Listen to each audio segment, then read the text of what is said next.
तो हम फिर से एक बार देश की बहस में, माफ कीजिएगा, आज की बहस में आगे हैं और आज की बहस का विषय है कि क्यों दी जा रही है जिहादी तालीम हिंदुस्तान के मदरसों में। हमने इस किताब को आपको दिखाया, देखिए किताब अशरफुल हिदायत, ये किताब बाकायदा पढ़ाई जा रही है। ये इसका शॉर्ट वर्जन है, पॉकेट बुक एडिशन जिसे कहते हैं, और ये इसका लॉन्ग वर्जन है। इसमें क्या क्या सिखाया जाता है ये मैं आपको बताता हूं, थोड़ा सा एग्जाम्पल देता हूं क्या पढ़ाया जाता है मदरसों में बच्चों को। और पहली बात मैं आपको बताता हूं कि जब दुश्मन इस्लामी शहर पर हमला कर दे तो सभी लोगों पर जिहाद फर्ज है, यानी सभी को जिहाद करना चाहिए। जिहाद से पहले ये भी लिखता है, ये देखिए आप पढ़ रहा है मेरा वो, शरीयत में जिहाद दीन हक की तरफ बुलाने और जो उसे कबूल ना करे उसे कत्ल करने को कहते हैं, यानी सीधी सीधी हिंसा, जो आपकी बात ना माने, आपके धर्म को ना माने, उसका कत्ल कर दें। और जाहिर है कि अरब के सिवा जो शख्स जजिया देने पर भी राजी ना हो उसका भी कत्ल करना इस जिहाद की तारीफ, कत्ल करना है, यानी अरब की तरह जो आदमी जजिया न दे अरब के अलावा उसका भी कत्ल कर दिया जाए, ये भी जिहाद कहलाएगा।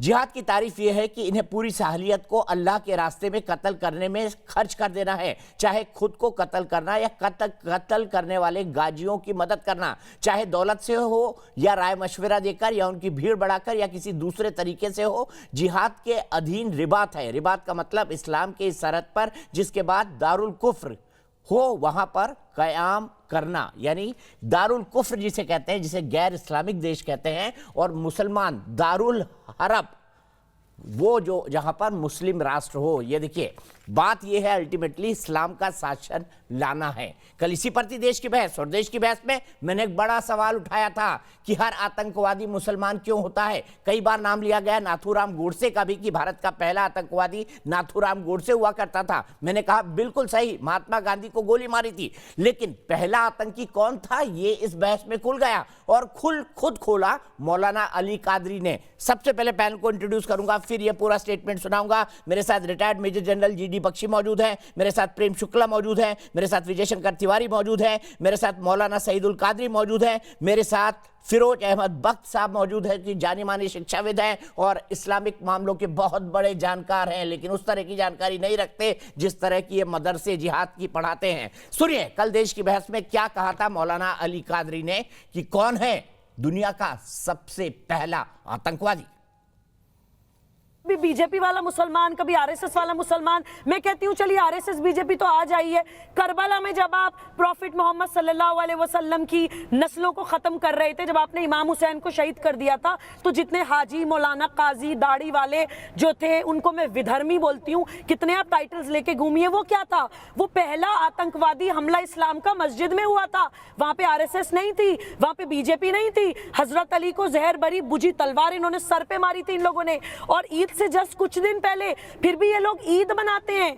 देखिए समझने की जरूरत है दीपक जी कि इस्लामिक हिस्ट्री में टेररिज्म सबसे पहले इस्लामिक सेक्ट्स में ही स्टार्ट हुआ है, मुसलमान ने ही मुसलमान को मारा है। सारा मुसलमान यजीद को लानती कहता है जो इमाम हुसैन का कातिल है, और हजरत अली का जिसने कत्ल किया उस पर भी सारा मुसलमान लानत करता है। ये बात बिल्कुल सही है कि दुनिया का सबसे पहला टेररिस्ट अगर कोई है तो वो यजीद है। हम ये बात को मानते हैं, इससे कोई इनकार नहीं है। आप इस बात को मान रहे हैं कि पहला आतंकवादी मुसलमान पैदा हुआ था यजीद के तौर पर, आपने इस बात को मान लिया? मुस्लिम, नॉट ए मुस्लिम, नाम नेहाद मुसलमान था, मुसलमानों की सफों में मुसलमान बनकर घुसा, लेकिन वो मुसलमान नहीं था। मतलब इन्होंने मान लिया पहला टेररिस्ट मुसलमानों के बीच मुसलमान बन के घुसा। क्या यजीद तत्कालीन खलीफा माविया की औलाद था कि नहीं था? और माविया अगर खलीफा थे तो क्या वो मुसलमान थे कि नहीं थे? और यजीद उस समय मुसलमान था कि नहीं था? और जब यजीद मुसलमान होकर पहला आतंकवादी कहा जा रहा है तो आप उसको पहला आतंकवादी स्वीकारने में आप करें हिंदू मुस्लिम लड़ा रहे हो तो यजीद मुसलमान नहीं था कि आप एक नहीं 100 बार बोलेंगे आपके पास, कोई जरूरी नहीं है आप मुसलमान रहा तो बेटा भी रहे, बेटा रहे तो बाप रहे, ये कोई जरूरी नहीं है।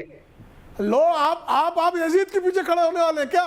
कयामत के दिन आप यजीद के पीछे खड़ा होना तय कर लिया है क्या आपने? तो सीधे चलता हूं मौलाना अली कादरी के पास। मौलाना अली कादरी, आप मौलाना सईदुल अली कादरी, माफ कीजिएगा, अली कादरी जी की इस बात को मानेंगे कि दुनिया का सबसे पहला मुस्लिम आतंकवादी यजीद था जिसने पैगंबर साहब पर जहर बुझी तलवार मारी थी? जहरी तलवार जो मारी थी वो मौला अली मुश्किल कुशा शेर खुदा रजी अल्लाह ताला अन्हु को अब्दुर्रहमान इब्ने मुलजिम ने मारा था। और यजीद यकीनी तौर पर टेररिस्ट था, नाम निहाद मुसलमान था, बिल्कुल वो मुनाफिक था। आप जैसा कि देखते हैं कि ISIS वाले ला इलाहा इल्लल्लाह मोहम्मद रसूलुल्लाह का झंडा लेकर तो फहराते हैं, लेकिन वो मुसलमानों को ही नुकसान पहुंचाते।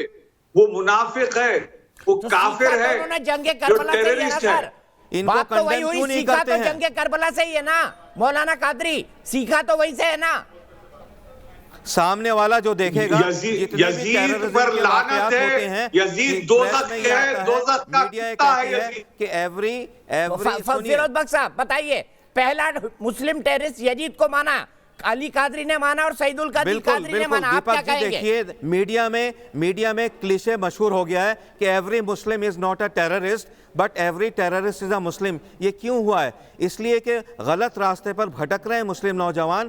कादरी साहब जैसे लोगों को मैदान में आना चाहिए, सड़क पे उतरना चाहिए, इन बच्चों को समझाना चाहिए कि आप जिस मुल्क में रह रहे हो ये दारुल हरब नहीं है, ये दारुल सलाम भी नहीं है, ये दारुल अमन है। हिंदुस्तान को मौलाना अबुल कलाम आज़ाद ने दारुल अमन कहा था और अमन के साथ इसमें हमको रहना है। अगर आप जैसे लोग मैदान में नहीं आएंगे, इन भटके हुए और ये भड़काए हुए बच्चों को सही रास्ते पर नहीं लाएंगे तो देखिए जिहादी पैदा होंगे यहाँ। इसको हमें कंट्रोल करना है। एक बात और सुन लीजिए, दोनों किताबों का जिक्र जो कर रहे थे हमारे दीपक चौरसिया साहब, बात पूरी होने दीजिए, थोड़ा सा धैर्य रखिए, मैं 1 मिनट में बात पूरी कर रहा हूँ। ये दोनों किताबें वाजिब नहीं हैं, ये दोनों किताबें मैं समझता हूँ इस्लाम के ताल्लुक से नहीं लिखी गई हैं। हमारी एक ही किताब है, कुरान है, हम कुरान को मानते हैं ना इस किताब को मानते हैं जिसका जिक्र आप कर रहे थे। अगर ये पढ़ाई जाती है तो ये मानने नहीं है, ये किताबें वाजिब नहीं है। हम सिवाय कुरान के और जो हमारी 6 हदीसें हैं अहादीस, उनके अलावा हम किसी किताब को नहीं मानते हैं। तो अगर इसमें ये चीजें लिखी हैं, हम देखिए, मैं बतौर एक मुसलमान, बतौर एक रोजा रखने वाला, 30 रोजे रखने वाला, 5 वक्ता नमाजी होने वाला, मैं इस बात को बबांगे दहल आपके चैनल से कहता हूं कि ये किताबें मान्य नहीं हैं और मदारिस को ये किताबें नहीं पढ़ानी चाहिए। मदारिस में क्या हो रहा है, बच्चों को क्या है, ब्रेन वॉश करा जा रहा है। सही बात बताई जाए। देखिए, इस्लाम जो है बड़ा फिरोज भाई, हर मदरसे में ऐसा नहीं होता, जनरलाइज मत कीजिए प्लीज। कुरान में सारी सही बातें लिखी हैं, आप मिसइंटरप्रेट करते हैं कुरान को, आप मिसइंटरप्रेट करते हैं इस्लाम को, उसकी वजह से मुसलमान और इस्लाम को बदनाम हो रहा है। मैं आपसे हाथ जोड़ के विनती करता हूँ, इस्लाम की सही परिभाषा बताइए, कुरान की सही परिभाषा बताइए। और करबला के युद्ध में था, नाम निहाद मुस्लिम था, मुसलमान था, काफिर था वो। उसको छोड़िए, नाम का तो मुसलमान था ना, नाम का तो मुसलमान था, काफिर था फिरोज साहब, काफिर था। हजरत इमाम इन्होंने माना है कि पहला आतंकवादी मुस्लिम था और उसने पैगंबर मोहम्मद को मारा था, यजीद नाम था। क्या कहेंगे? इमाम हुसैन अलैहिस्सलाम को मारा था, प्रॉफेट मोहम्मद के यकीन रखता था किसी खुदा में, वो यकीन रखता था। फिरोज बख्श साहब प्लीज, बहुत वक्त दे दिया, जलबख्शी का थोड़ा सम्मान करिए। इस लफ्ज को हटा दीजिए, ये लफ्ज गलत लफ्ज है, काफिर। इस लफ्ज से परहेज करिए। जलबख्शी साहब, माना यहाँ पर जो पहला आतंकवादी था वो मुसलमान था, यजीद था और उसने ही पैगंबर मोहम्मद को मारा था। तो ये तो करबला का युद्ध दिखाता है, वो पहला आतंकवादी युद्ध था आपस में ही। देखिए मैं कहना चाहता हूँ कि अब जो इस्लाम को मॉडर्निटी की ओर जब जाना है तो जो मॉडरेट मुस्लिम्स हैं उनकी आवाज उठनी पड़ेगी। ये जो जिहादी तत्व है, ये जो ना चैन से जिएंगे ना किसी को जीने देंगे, जो टेररिज्म करना चाहते हैं, जो ISIS के सफे को मानते हैं, वो दुनिया भर के लिए खतरा है। वो दुनिया भर के लिए खतरा है। दुनिया उनके खिलाफ जो है वो हो रही है। इसलिए इस्लाम को अगर वो अपना फेयर नेम बचाना चाहते हैं, अपने वो नहीं चाहते कि जिस भी एयरपोर्ट पे जाएं उनकी खास शनाख्त हो, छानबीन हो, मुसलमानों की आवाज कौन सुनता है? कोई नहीं सुनता, जिहादी भी नहीं सुनते और हुकूमत भी नहीं सुनती। आप प्लीज सुन लीजिए ना साहब, बड़े हमने इत्मीनान से आपको सुना है। तो मैं कह रहा हूं कि जो मॉडरेट मुस्लिम्स हैं, जो बेवजह खूना खच्चर नहीं चाहते, उनकी आवाज बुलंद होनी पड़ेगी। जैसे मौलाना साहब हमारे यहाँ है, उनकी आवाज बुलंद होनी पड़ेगी। मॉडरेट लोगों की आवाज सुनी जानी चाहिए, ना कि टेररिस्टों की। और अगर इस तरह की तालीम मदरसों में दी जाए तो फिर तो फैक्ट्रीज बन जाएंगी। मदरसों में मॉडर्निस्ट एजुकेशन होनी चाहिए और जो ह्यूमनिस्ट एजुकेशन होनी चाहिए, वो ऐसी एजुकेशन होनी चाहिए जो उसको ऐसी तालीम दे कि वो अच्छी नौकरी पा सके, अपनी फैमिली को पढ़ा सके, लिखा सके, ख्याल रख सके। इस टाइप से फिर आपको 21वीं सदी में आना पड़ेगा ना साहब। 7वीं सदी में तो एक टाइम वॉक पे जाके हम नहीं रह सकते। कब तक बिल्कुल सही कहा जनरल साहब, आपने बिल्कुल सही कहा। और इसी सवाल को लेकर दोनों से चाहूंगा, फिरोज बख्त अहमद और हमारे मौलाना साहब, हाल ही के दिनों में कितने लोग मदरसे से निकलकर बड़े आईएएस बने, बड़े पीसीएस बने, एक आध दो राजनेता बन गए होंगे, जो बाद में जिनका जो इस्तकबाल है वो नीचे चला गया हो। आपको कोई नाम याद आता है? विजय शंकर तिवारी जी, कोई बड़ा आईएएस बन गया हो, पीसीएस बन गया हो, टेक्नोक्रेट बन गया हो, इंडस्ट्रियलिस्ट बन गया हो? याद आता है मदरसे से निकला हुआ कोई एक मुसलमान बच्चा? जो देखो सईदुल कादरी दीपक जी, 1400 साल पहले, 1400 तो इस्लाम की सही तो फिर अभी तक आपको खड़े होके इस किताब का विरोध कर देना था। ये पढ़ाई किसी काम की नहीं। मतलब आप भी ये पढ़ के आए कि जिहाद होती है? बताइए, आप भी ये पढ़ के आए सईदुल कादरी जिहाद होती है? आप भी ये पढ़ कर आए हैं जो काफिर है उसका कत्ल करना? आप भी ये पढ़ कर आए हैं कि जबरदस्ती धर्म परिवर्तन कराया गया है? शंकर तो ये जवाब दीजिए सईदुल कादरी। जिहाद की सही मीनिंग ये है कि हम किसी का गला ना काटें। जिहाद का सही मतलब ये है कि हम अपनी बुराइयों को खत्म करें। आपसे नहीं है प्लीज। दीपक बड़ा जिहाद है, लोगों की इस्लाह करना सबसे बड़ा जिहाद है। दीपक जी कादरी साहब जवाब नहीं है। दीपक जी, कादरी साहब ये हम कर नहीं रहे हैं, ज़बानी जमा खर्च कर रहे हैं। दीपक जी सुनिए, मतलब ये है अपनी बुराइयों को मिटाएं। जिहाद का मतलब है पर्सनैलिटी के नाम बता दीजिए सईदुल कादरी, जो मदरसों से पढ़ के निकले हो, बता दीजिए। से लड़े, मोहल्ले की बुराइयों से लड़े, फिर टाउन की, शहर की, दुनिया की सिर्फ विजय शंकर तिवारी जी का आप लगातार बोलते रहते हैं। हाँ दीपक जी, अभी जम्मू कश्मीर में एक आईएएस बना भी था, लेकिन वो इसी जिहाद के लिए आईएएस की जो चुना गया था छोड़ दिया था उसने। ये शिक्षा है। मैं कहता हूँ 1400 साल पहले जिनका एक गांव नहीं था, आज उनके 56 देश हैं। और जो पहला आतंकी अगर मुस्लिम था तो अंतिम आतंकी भी मुस्लिम ही है। मैं ये कह रहा हूँ कि पूर्वी दिल्ली में जो दंगे हुए थे उसमें पत्थर ढोने वाले, जमा करने वाले, मारने वाले कौन थे?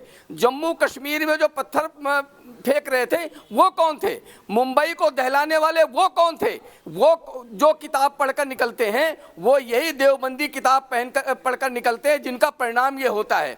और मैं ये कहना चाहता हूँ कि जो लोग अपने विवेक से कुछ करते हैं वो एपीजे कलाम बन जाते हैं, अशफाकुल्ला खां बन जाते हैं, लेकिन ये लोग उनको मुसलमान नहीं मानते हैं। मुसलमान उन्हीं को मानते हैं जो जिहादी प्रकृति का बढ़ावा करते हैं। और इस देश में आज जो कुछ हो रहा है वो उसका कारण है। और कादरी साहब ये गजवाए हिंद जो चिंतन लेके घूम रहे हैं आप, ये पूरा होने वाला नहीं है, क्योंकि सारा देश जाग गया है और अब आप बेनकाब हो गए हैं। देखिए, गजवा कहते हैं रसूलुल्लाह सल्लल्लाहु अलैहि वसल्लम किसी जंग में शरीक होने का नाम गजवा है। अब रसूलुल्लाह सल्लल्लाहु अलैहि वसल्लम यही तो इसका मतलब है कि हिंदुस्तान में जंग कर दो, तो गजवा यही मतलब है। सर हम भी जानते हैं यही मतलब है कि हिंदुस्तान पर जंग कर दो, यही मतलब है। और इसको इस्लामिक देश बता दो। आपने खुद बता दिया सईदुल कादरी।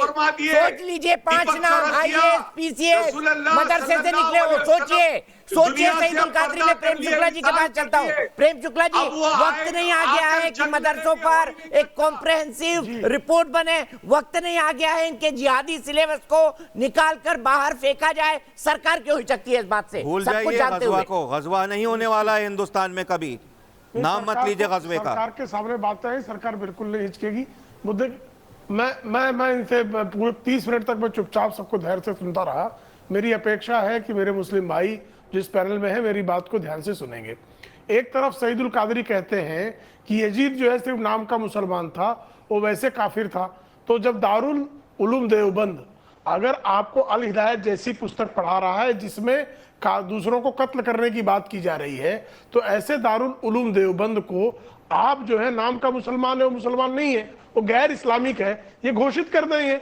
ये कहते हैं कि जो देवबंद के मदरसे उनको बंद कर दो, क्योंकि देवबंद के मदरसे निर्दोषों के कत्ल करने की बात करते हैं। तो जैसे निर्दोषों को कत्ल करने की बात, यानी यजीदियत अगर जो है आज भी पढ़ाई जा रही है, वो भी मदरसों में पढ़ाई जा रही है, तो उन मदरसों को बंद करने की मांग क्यों नहीं करते? ये चूंकि मदरसों को बंद करने की मांग इसलिए नहीं करते क्योंकि ये पाखंडी है, धूर्त है, ये सेकुलरिज्म से कोई लेन देन नहीं है, ये हत्यारे हैं, ये कातिल पैदा करना चाहते हैं, आतंकवादी पैदा करना चाहते हैं।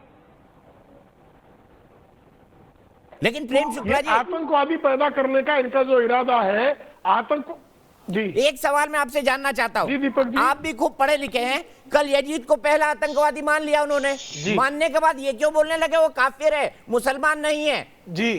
क्यों बोलने लगे? क्या ये इसलिए जिहाद कि की अब सोच वहीं से निकल कर आती है? मुसलमान स्वीकार लें, कैसे स्वीकारे? कैसे? मैंने कल भी यही बात कही कि हजरत माविया उस समय का जो है खलीफा था, और खलीफा की संतान यजीद था। तो खलीफा की संतान यजीद जो है वो मुसलमान से नहीं हुआ, वो तो मुसलमान था, वो मुसलमान होने में उसके कोई डाउट ही नहीं था। लेकिन अब इनकी पर्दादारी करने की कि मुसलमान इस तरह कर ही नहीं सकता है, यानी जब तक वो सारी हरकतें करे, आतंकवाद कर दे, जब पकड़ा जाए साहब मुसलमान नहीं, साहब मुसलमान नहीं।